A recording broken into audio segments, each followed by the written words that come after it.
owe a lot of you, a lot of gratitude.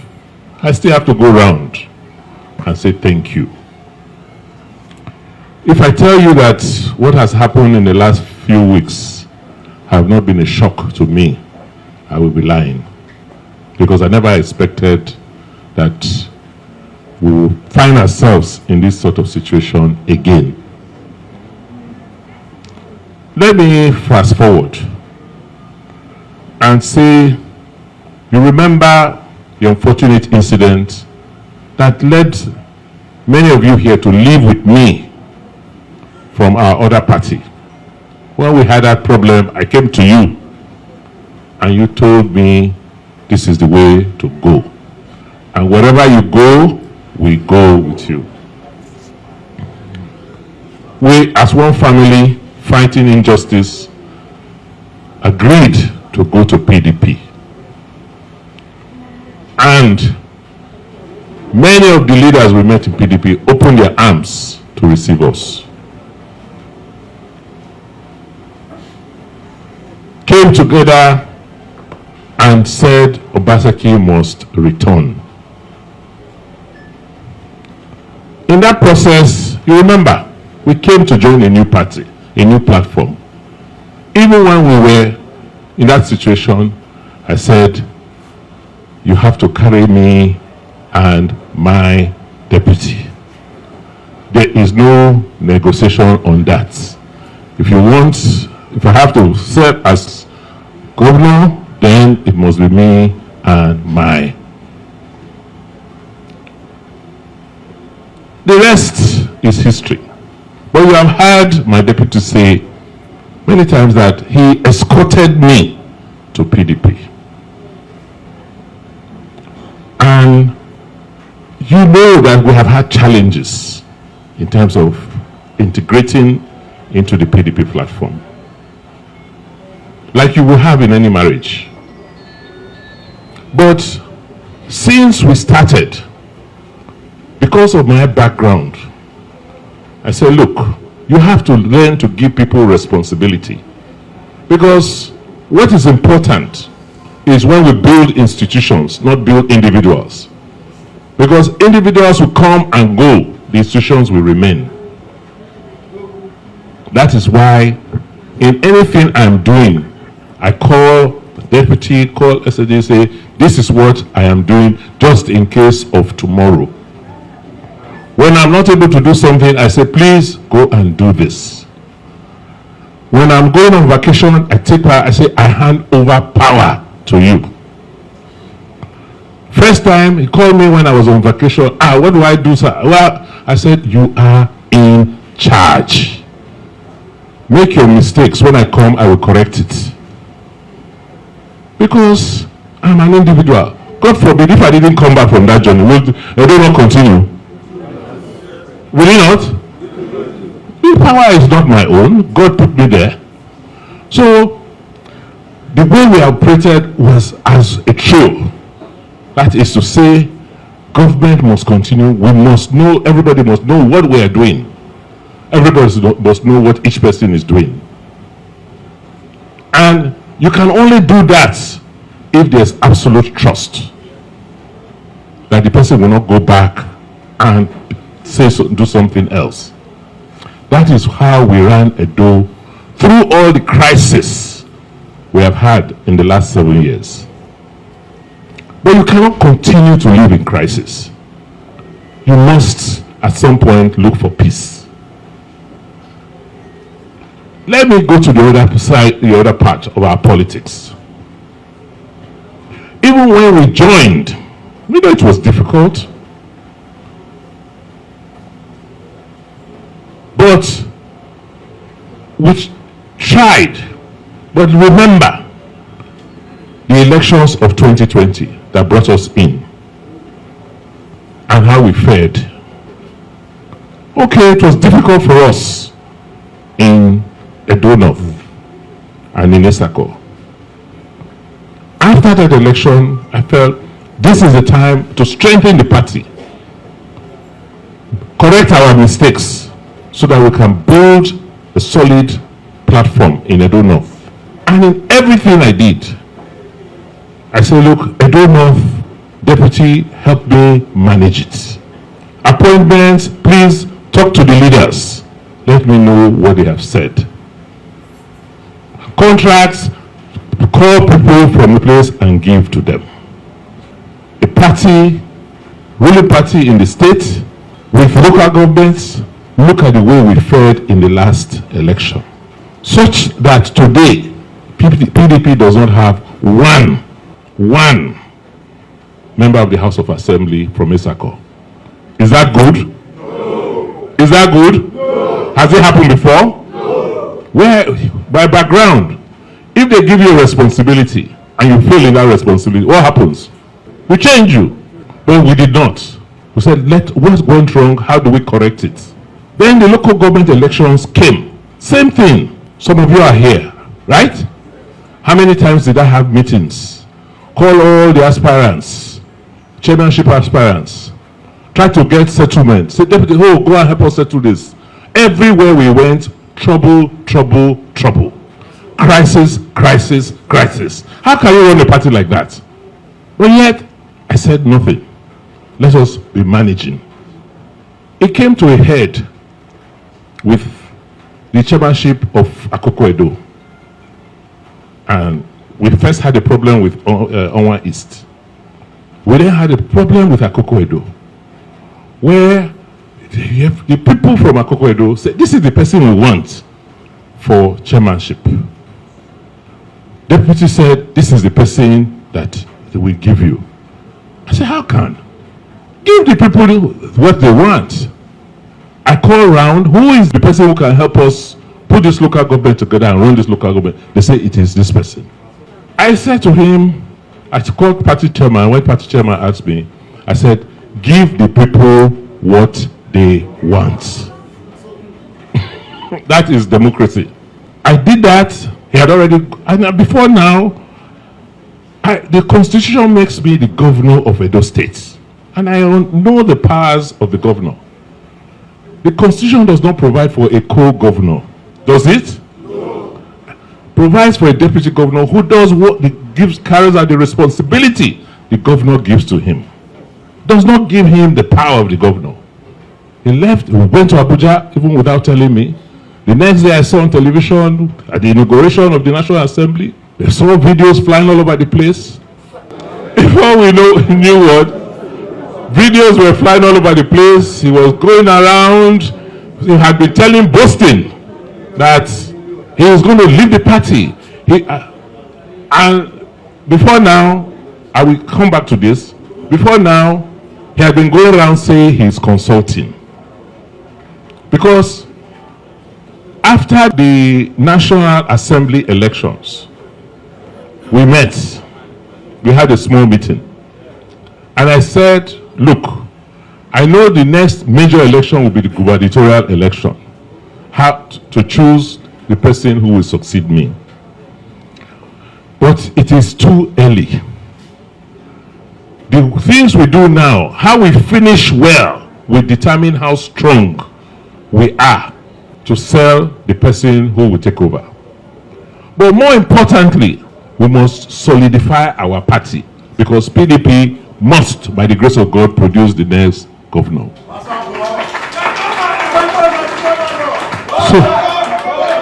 So the work we must be doing now is how to consolidate the party, how to reconcile the party, how to make the party one again. That is why I took specific interest in the local government election, so that we can consolidate and unify our party. So when all these issues were coming out for the local government nominations, everywhere I went, there were already camps. Oh, this is for deputy, this is for... I said, but I have not finished my term. Won't you allow me finish? Can you be dividing the food by back? Till tomorrow, the deputy has never come to meet me one-on-one to say, Oga, you know what? I'm thinking of running. I want to see how I can succeed you when you finish. Meanwhile, he said he is consulting. I sat down, I kept quiet.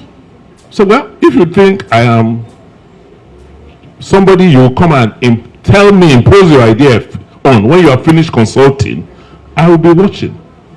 I didn't say anything. He's going around doing all sorts. But let me go back to what really happened and created this problem. I proclaimed the House of Assembly. He was in Abuja. Before he left, I called the chairman. The chairman is here. I said, look, I want nominations for commissioners. What we normally do, we will sit down, about 5 of us, looking at the list, local government and local government, what have been submitted. Ask the chairman. That morning, I called him for the meeting. What did he say? He said he will not attend. That is why Isako does not have commissioner. He said he will not attend. I said, okay, well, let us go ahead. I will still give him that respect for us to consider when he's ready. He then went to Abuja. This Akoko Edo thing happened. He went and he boasting, he says he has connections in Abuja, he has people, he has been in the National Assembly with, they are all with the president now, that they will take care of him. If he cannot get the tickets of PDP, he knows what to do. I kept quiet. So I thought we were together. But what struck me, and I've never said this to anybody, is that after I proclaimed the House of Assembly, we're now going to elect officers to the House of Assembly. He was in Abuja. He came back that day. I'm the chief security officer of the state. I get any information I need. But I have that responsibility to keep quiet and use the information properly. My deputy called a leader in APC,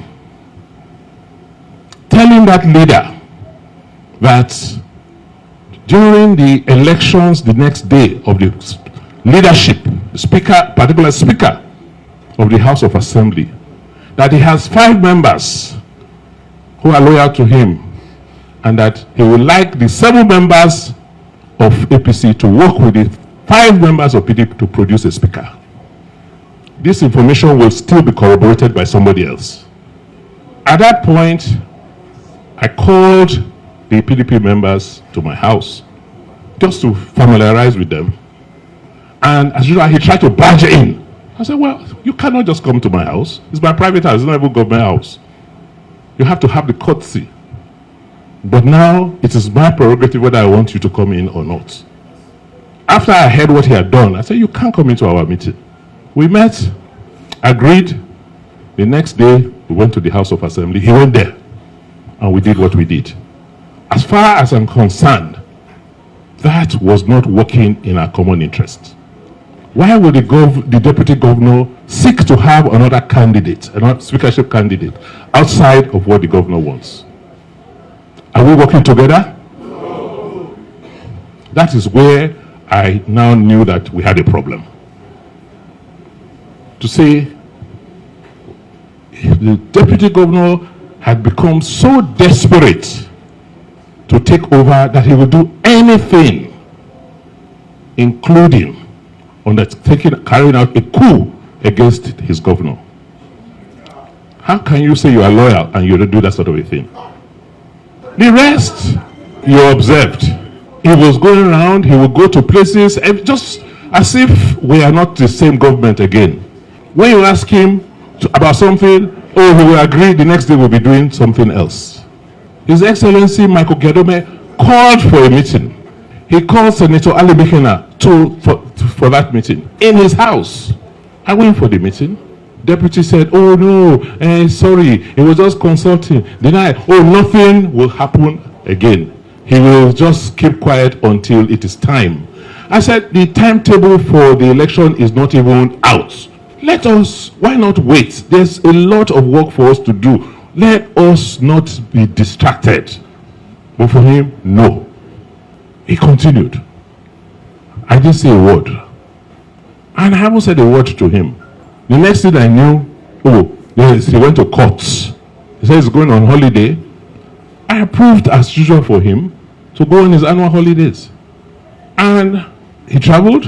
He didn't tell me he's traveling. And the next thing I knew is that they are serving us summons that he has gone to court, that there's a plan to impeach him.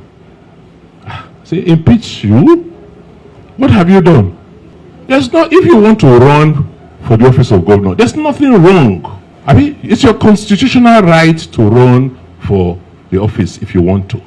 However, you are in the same cabinet with me. Please, there is a way you do something. Even if you are trying to show respect to the people, if people see you now, even before the time, going around, what do you expect all the other candidates and all the other people who have an interest to do? Their natural feeling is that, the governor has already, governor don't say. Meanwhile, governor never say. Huh? So I cannot support such unfairness. Let us have the timetable. Let us sit down with our leaders. Let us agree how we want to do this thing. Are we going to be doing to me to you, or we want to allow other people participate? Let us agree. He says we want to impeach him. I called the speaker. Speaker, what am I hearing? Is there anything? Some of you came to Benin that Sunday for one meeting. You remember? Yes. That was when the speaker told me that he phoned, that they said they want to. I said, but what did you tell him? He said he didn't. He told you that there's nothing of the sort. I called, I asked, checked the bills. I said, what is going on? Who wants to impeach? And for why? Before you know what? I got court summons that we should, saying that he wants to get an order preventing us, stopping us from impeaching him. So since there's no such plan, it doesn't bother me. But what was kind of disturbing was the excuses he gave in his petition. This is a matter before the courts. I don't want to talk much about it. How can somebody swear to an affidavit, right? A public officer, with information that is patently wrong and false, that we stopped him from coming into ESCO. Meanwhile, you attended that ESCO and you signed. So I think I've heard what you have said. I am not angry. I'm just disappointed. Because there's nothing to life. God is the one that gives power. Isn't it? I haven't said this is the person that will succeed me or not. I don't have that power. It's God that eventually will have it. I have a say, but that say cannot be absolute. I have to still come and consult with all of you. And we still have more than a year for us to finish. So I've heard you, but the person you are asking me to forgive, has he come to tell you he did anything wrong? When all these things have started, did he call any of you to say this is what is going on? So how can you try and shave a man's head in his absence? So I think the first thing is to even get the person you are apologizing for to come and tell you what he has done wrong and whether he really is apologetic. So like I said, God is the one that has ultimate power. And it said to forgive is divine. So I've heard you, but I'm the one they are suing. Huh? Except you are saying I should just keep quiet and not defend myself. Huh? So the person that you should be pleading with is the person who has gone to court. But I can assure you that if you bring him and genuinely he's really repentant, we will look at the matter. We will be going around for the local government council elections. Today, we have nominated 3 commissioners from ESACO. We are moving on because government must continue. We will come and we go. But our government and democracy, by the grace of God, will continue. We want to make sure that we strengthen our local governments. We want to make sure that local governments do the work they are supposed to do. And we want to make sure we have the right people in local governments. That is why we took time to go through some of your nominees, both as councillors and as local government chairmen and vice chairmen. I want us to mobilize and show, particularly in Esako, that PDP is the party. All the support you need, I will give. There are things we haven't done yet. There are appointments, political appointments, board appointments. There are many other things. It's not that we have not been doing it. But I used to give it to one man to do it for us in Edo North. Now, it will not happen again. Everything we are doing, we will come to you directly, one-on-one. Esako West, you will make your decision. Let us know the people you are recommending for political appointments, and we do. Esako East, we do the same thing. Esako Central, we will do the same thing.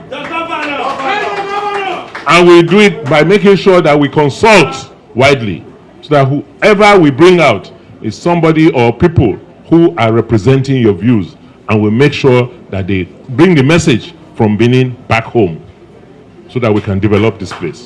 So I've told you everything I've said to you tonight. There's evidence to show, and there are weaknesses. But it is not about judging a case with anybody. It's about making sure that as we finish, we stop having crisis in Edo. We stop abusing people. We try and be civil. You may disagree with somebody, but you should still show respect to that person. By the grace of God, we'll go through this. But please don't ask me to do something I don't have the power to do.